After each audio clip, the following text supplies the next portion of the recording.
Hello, I'm Tim Harris. This is Julie Harris, and this is Real Estate Coaching Radio. That's right. So make sure that you hit the subscribe button so you won't miss any future episodes. Thanks again for popping by. Hit that like button, and don't forget to leave your comments and questions so we can get right back with you. We will. Thank you for continuing to make our podcast, Real Estate Coaching Radio, the #1 listened to podcast for real estate professionals in at least the United States. And let us know what you think about this video. Leave your comments below. Thank you. Welcome to Real Estate Coaching Radio, starring award-winning real estate coaches and #1 international best-selling authors, Tim and Julie Harris. This is the #1 daily radio show for realtors looking for a no BS, authentic, real-time coaching experience. What's really working in today's market, how to generate more leads, make more money, and have more time for what you love in your life. And now your hosts, Tim and Julie Harris. Welcome back. Today is day 3. We are focusing this week on negotiating. I think it's interesting as this week has progressed. I think all of you are seeing the need to really become fantastic negotiators. It's one thing to negotiate in a seller's market where essentially FOMO is going to lead the buyer to pay and do pretty much whatever the seller demands. That's not really negotiating at the end of the day. That's just order taking, folks. And what we're going to be entering into is a time where you're going to have to negotiate constantly for everything. And I was just... I'm talking about, like, for example, a type of negotiation you have to do with your children amplified by like 20. Like Zoe was just in here negotiating with me to try to get her iPad before she finished her chores. And I was just amazed by how effective she is at trying to constantly negotiate every little tiny point. Very persuasive. I mean, it's ridiculous. And I just had this conversation on a coaching call. We were talking about lead follow-up and scripting and not giving up. And the analogy was, and this client has little kids too, act like you're 5 and you want something, okay? Kids do not give up. They're so tenacious. They keep it going. They get creative. They negotiate with you. And why is it when we are adults, we're like, oh, well, I guess this is not going to work out then. Well, I mean, she's 8.5, not 5, but still, yeah, 8.5 when they start getting smarter and they've learned all your weak spots. I mean, honestly, she negotiated me down. I was planning on making it so she had to do some extra things today before she got to play with her iPad.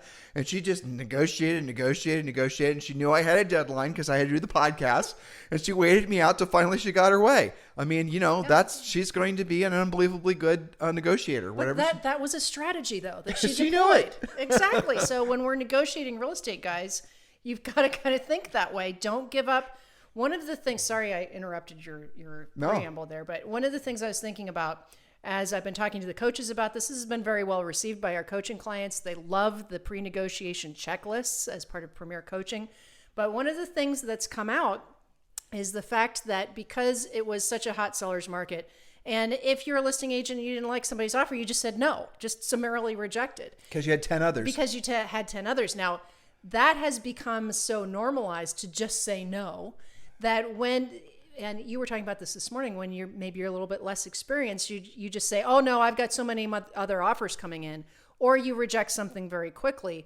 People have forgotten to keep the deal alive, counteroffer everything, sort of thing. They're going to be learning what they don't know on the job, and it's going to be very costly because not only are you going to lose deals, but if on the listing side of things, well, even on the buyer side of things, you're going to lose clients. And so if you think any of the things that you did to negotiate or what you thought was negotiating in the previous market are relevant now, they're just not. And we did create how many, Julie? 4 negotiation checklists? There's 3. One for the subject property, one for the seller, one for the buyer. Okay, and those are sitting on Premier Coaching. So Premier Coaching clients, make sure you're downloading and using those, and those will keep your head screwed on straight. And don't be afraid to have your clients see that you're using our negotiation checklist. They'll appreciate the fact that you're so thorough and so professional. And by the way, speaking of Premier Coaching clients, I want to give a special welcome to all of you that are getting into real estate or joining Premier Coaching that are first responders, that are EMT folks, that are teachers, there's a lot of people that are in the military. Our sales team always giving me updates about what the backgrounds are of a lot of our new members. And there are a lot of people that are joining Premier Coaching that are coming from other careers, and they're going to be in real estate and they're going to have their other careers. And I get it, guys, inflation, different economy.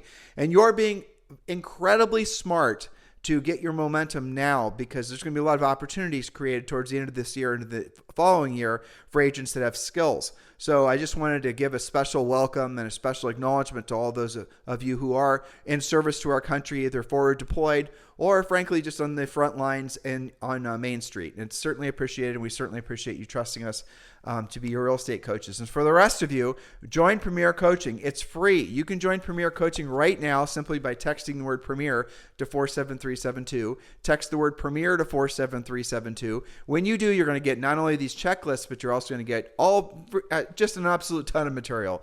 The real estate treasure map, which is your fill-in-the-blank business plan. You're going to get the real estate survival guide, the 90-day massive action plan.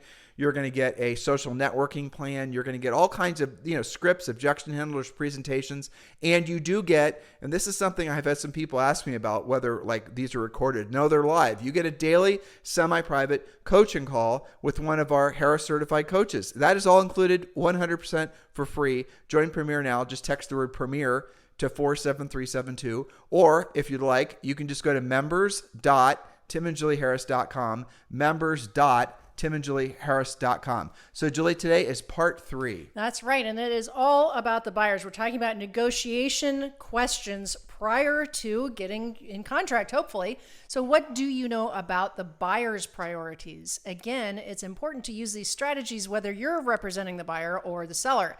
Negotiating is the give and take, ending in the agreeable resolution known as a contract. The more you know, the smoother your negotiation will be with less stress to you and your clients. Remember, knowledge equals confidence, ignorance equals fear. So get the knowledge before you try to negotiate. And there's 5 pretty quick points we'll go through here. Point number 1, how interested is the buyer in this home? On a scale of 1 to 10, 10 meaning they've got to have it no matter what, and 1 meaning they wouldn't care if somebody else bought it this evening. How do they rate their interest level? And it's okay to ask them that. Now, it's important that when you're working with buyers, we do give you specific scripts to work with buyers from the very first time you meet with them.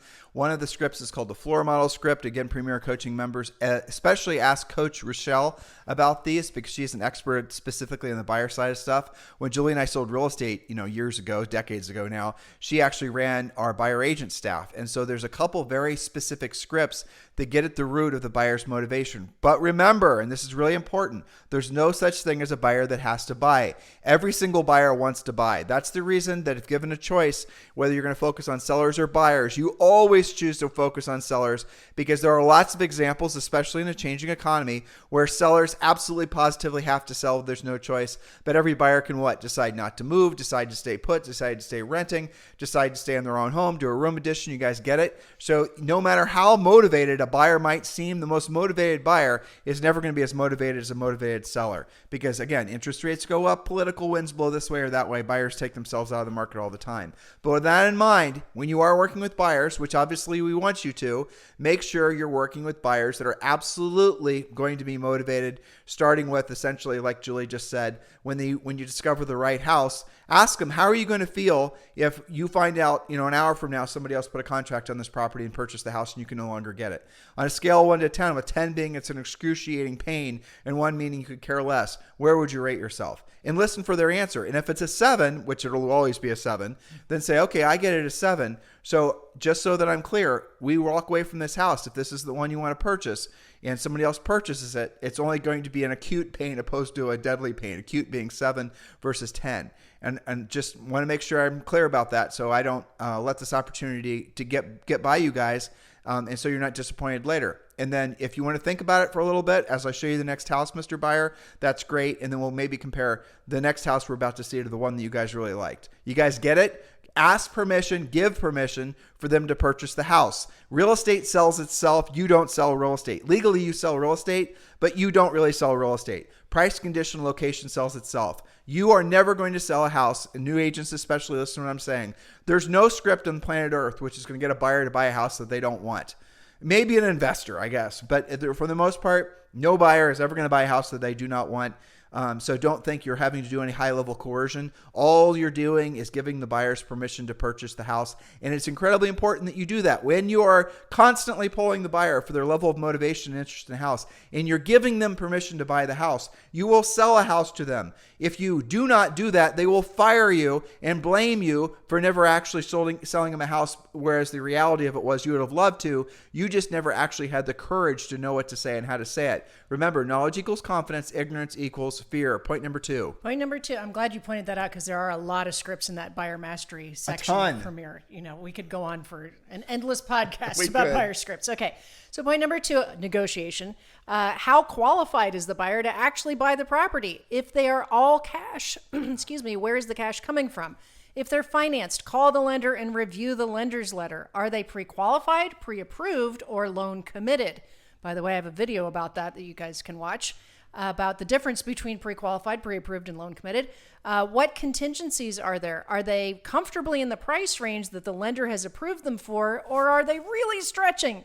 What about the appraisal contingencies or waivers? Again, refer to our ultimate addendum if you're a Premier Coaching member, because there's a whole lot to that point. But really, we're talking about negotiation here. How qualified is the buyer to buy the property?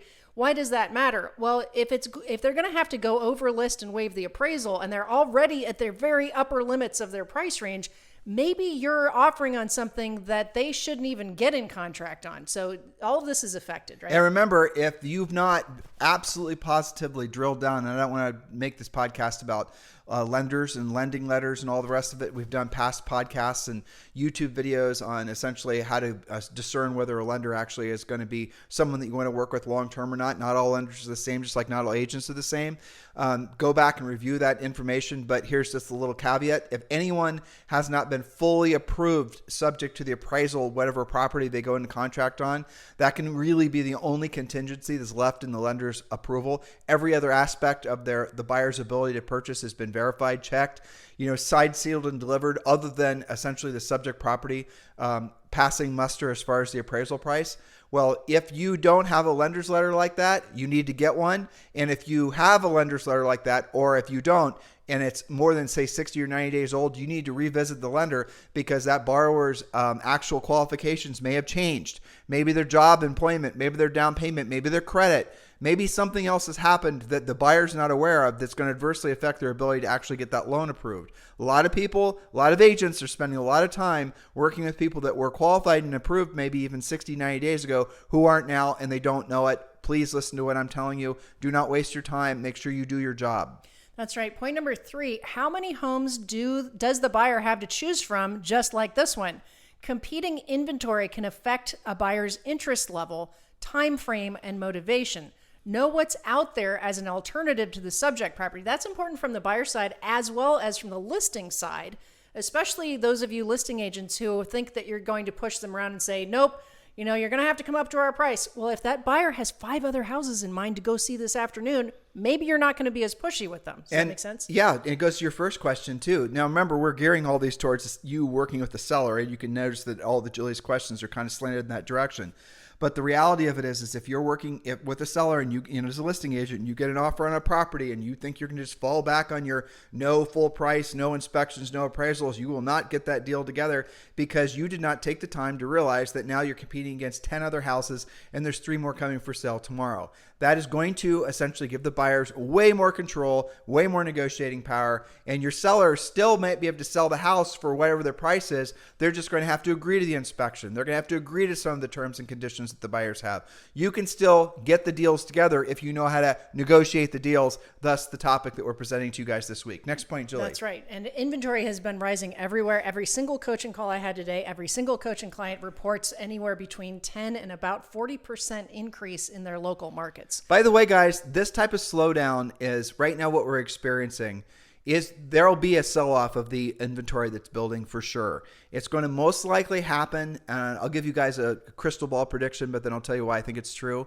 You're going to see inventory build. You're going to see because a lot of buyers are waiting along the edges, not just for the right homes to come for sale, but maybe they're just a little nervous about the economy. A lot of bad news about inflation.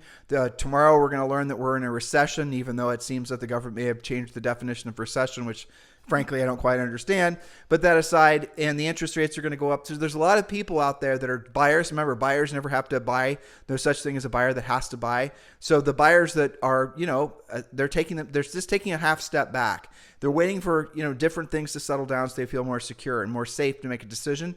They will, things will, and you're going to see a sell-off of inventory happen after, and this is where you will see these traditional slowdowns throughout the year.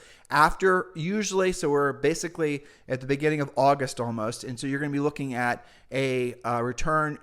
Kids are going to go back to school next. That's going to be something that's also going to be a slowdown. People are going to go on vacations. August is typically a month where you see fewer sales, the sales velocity levels off because, I just said, people are focusing on kids going back to school, family vacations before kids go back to school. And then usually by the third week of August, all that's settled out and then people start buying again. That is the cycle we're in right now, but it's going to be amplified on the downside for all the reasons that we know that's going on in the economy with interest rates and the uncertainty that's surrounding. I read an article today that, what is it? Chipotle? What's the restaurant? McDonald's and Chipotle. Yeah, I don't even know what the hell it is. I had to translate. McDonald's and Chipotle were reporting that their in-store sales numbers are declining, and that people are frankly not going to McDonald's and Chipotle as often, or they're choosing a lower price alternative. And here's the reason that's interesting. It's because in all the really arguably four major recessions that you and I have been adults and lived through, the down trade was to go from a nice restaurant to McDonald's or Chipotle. So people would still eat out. They just wouldn't eat out at the fancy restaurant, that was maybe cost them, $30 or $40, whatever. Right. They're going to go to, fast food and they're going to spend $20. Well, now what's happening and Starbucks is going to report today. The restaurants where people were normally essentially trading down to are now seeing a drop in their sales, and they're seeing in their forward guidance, stock market stuff, are predicting even lower sales. So that tells me that people aren't not just being very cautious about their money. They're not spending money on the things that, essentially what they had normalized. Now, who doesn't, there's a lot of people that go to Chipotle every day for lunch. Well, not as many of them are going. Maybe they're going 2 days opposed to 5 days. Well, next thing they're going to start not going at all. And that's the nature of these types of cycles. Because when people feel fear, what happens is they have a tendency to emotionally over prepare. And a lot of people are now feeling pressures, and we're just starting on the onslaught of sort of the negative momentum. And here's the reason this is good for you. I know this sounds crazy. It's because if you have knowledge and you then start to feel confident while everybody else is not knowing what direction to take, you will know, because you'll know how to solve other people's problems. You're going to know what's going on in the market because you've been paying attention to this podcast. You're going to have this almost ethereal aura about you. There's some woo-woo for all of our friends in California, wink, wink. That people don't quite understand, because while everyone else is feeling fear, you're confident. While everyone else is feeling fear, you don't have fear because you know you're in the market to help people solve problems and you're going to make a lot of money. While other agents are fearful, you can be opportunistic with the knowledge you have, because they're not going to be going after price reductions because they're not going to know what to say or how to say it. They're going to be losing deals. Those deals are going to result in more frustration in the market, which means more expired listings, which means more opportunities for you if you know how to go after expired listings. You guys get it? Times of uncertainty always create opportunities for those of us who are prepared. I'm not saying be happy about it, and I'm not saying I'm saying be excited about the opportunity. And be considerate of the fact that there's a lot of people that are going to be experiencing hardship. Don't be dispassionate just because you are prepared. Don't be braggadocious because you are prepared. Be in the position to help other people, and understanding that on the other side of that is everything you want in life when you're of service to other people. And as a premier coaching client, you'll have the skill set necessary. Then you'll have the confidence necessary. And then, guys, you're going to tilt the earth in your favor like you've never experienced before. A lot of people will call it luck, but nope, it was your preparedness. So do the right thing. Do the thing that you know you need to do, which is really take your education to the next level. Text the word premier to 47372. Text the word word Premier to 47372, or just go to members.timandjulieharris.com. Members.timandjulieharris.com. And remember, when texting, message and data rates may apply. Next point, Julie. Next point, does the buyer have a contingency plan if this deal doesn't work out? Are they in a month-to-month lease, living with friends or family, corporate housing provided by their employer, living in an RV? What happens if they don't buy this one? Do you know the answer to that question? It might color your negotiations. Point number 5, and we touched on this a minute ago, if required to go over list price to win and or guarantee the appraisal deficit, can they handle those add-ons in addition to their down payment? And has that discussion actually happened? Remember, most buyers just think they've got X amount of dollars to put down. They don't always factor into the fact they're going to have to close that appraisal gap or spend another additional 5 or 10 or 50 grand over list in order for that to work. You can't re-spend the same dollar. So that conversation has to happen. So in a negotiation, you just brought up sparked a memory, a thought, right? Mm-hmm. So if you are used to listeners having to tell your buyers that they're going to have to pay the price even if the house doesn't appraise, effectively those days are over. Now what you're going to need to do is tell your sellers that they can't just set some arbitrary price. And even if a buyer agrees to pay the arbitrary price, just, the buyer puts it in contract, buyer doesn't know that they're paying more than the appraised price, and you're thinking, well, that's the price, that's what the house is going to sell for. In other words, you're thinking like it's still the old market. What's going to happen is that buyer's appraiser is going to say, house is not worth, it's not worth 500, it's worth 400. And again, from the listing side of things, you're used to saying, well, just pay the extra difference and it's your problem. That was what the deal was. You're not going to be able to get away with that anymore. So what's going to happen, and this goes to negotiating, is you might have to, the seller might, especially in a transitioning market like this, you might have to take a price that's not realistic from the list to get the listing because the sellers aren't quite ready to deal with reality. Or maybe reality hasn't quite settled into your market yet. You take the listing, you get it in contract. Now maybe it even goes in contract at a price that's higher than appraisal. You need to be telling the seller that in the event that obviously the buyer's contingent on financing, the seller most likely is going to have to adjust their price down to match the appraisal price. And again, the days of those buyers or the sellers being able to dictate to the buyer the terms with regards to things like that, they're over or going to be over in your market soon. So you need to be, again, pre-negotiating in many cases by prepping the sellers for the new realities of how things are actually going to work. And if you think you're going to be able to accept only offers where it's not contingent on financing, guess what? If it's contingent on financing, offers that are not contingent on appraisal but are contingent on financing, listen to what I'm saying, what you'll find is even if you think you're clever and you get a buyer to finally agree to accept they're only contingent on financing, all other contingencies waived, the financing is going to be contingent on the appraisal. And if the appraisal does not come in, they're not going to get the financing. You guys get the double-edged sword there? So you think you're being clever removing the financing contingency, but the reality of it is it's still in there because you've because you removed the appraisal contingency, but the reality of it is still in there because you accepted the financing contingency. Those of you who have been in the business for a while know what I'm talking about. Yes, and that conversation that used to be that, we're going to get the buyer to do whatever it takes, waive the appraisal, blah, blah, blah, that is now already getting replaced with an interesting conversation with the listing agent and the seller who says, well, what do you mean I have to take this much less?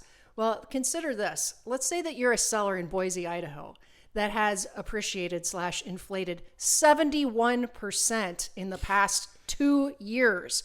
So yes, you're having to take 5% less than we thought, but you're still doing pretty good. Can you tell me a stock that's done that good in the past 2 years?